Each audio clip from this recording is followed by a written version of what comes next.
Hello from your Closet Quilter. I am working on my heirloom quilt, the Ten Sisters Easy Piecing Grid, and I started sewing and I was sewing on the wrong side.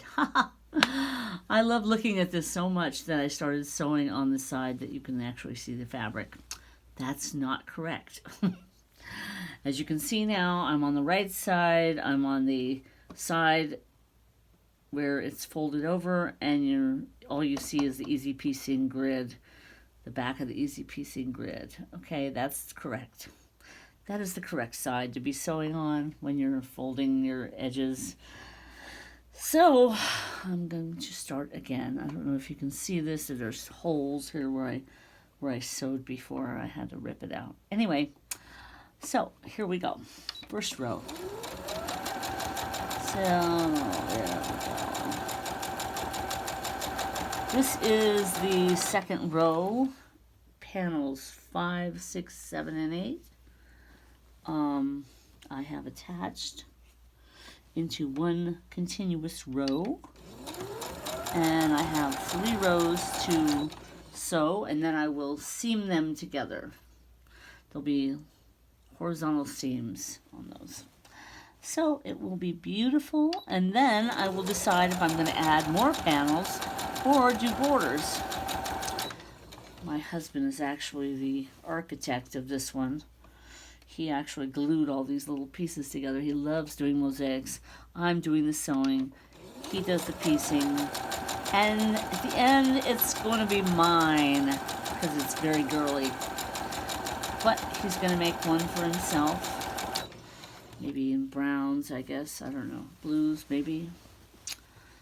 Something. Anyway, he's got some wild idea about not using all 2-inch squares, but maybe 4-inch squares like a block. I don't know. Anyway, I don't know how I'm going to sew that and what is going to be. But I will probably be asking Carmen Geddes, who actually came up with this method, 10 Sisters, 10sisters.com. She's the expert, so I defer to her, and I will be asking her how I can get that done. I'm assuming that you can, but I won't assume anything, really. Okay, first row is done. Okay, now here's the tricky part. Not to get this caught under the next row that I sew. So I go down here and I've got this sewn. Now I'm going to do this row. This row. So I'm going to fold it, keeping this like that, flat. So it's flat. So I see the dots are on the edge, and this is flat. That's the trick. Because before, I went ahead and sewed this underneath, and it was a mess.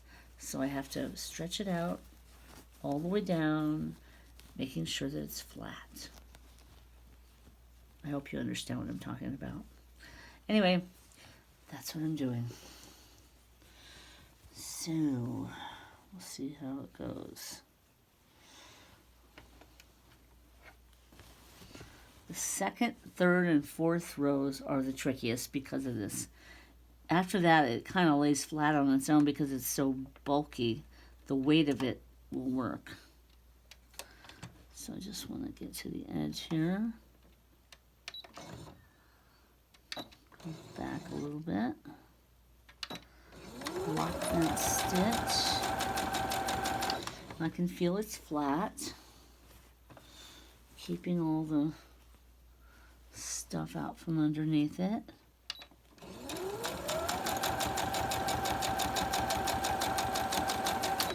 Okay. Checking, checking, checking. Always. Making sure my edges are straight. Making sure there's no bulk under there. I'm not sewing anything underneath there. Anyway, that's what I'm going to be doing. Row after row after row, and then I'll turn and I'll clip each horizontal row, and I'll do that. I'll nest my seams. I did a video on that a while back. Anyway, that's what I'm doing today. I hope you are enjoying working on your heirloom quilts. They're from the 10sisters.com. Carmen Geddes, she has videos. If you're interested in doing this kind of work on easy piecing grid, it's a lot of fun and beautiful, beautiful heirloom quilts. Anyway, hope you're having a great quilting day. Thanks for joining the Closet Quilter.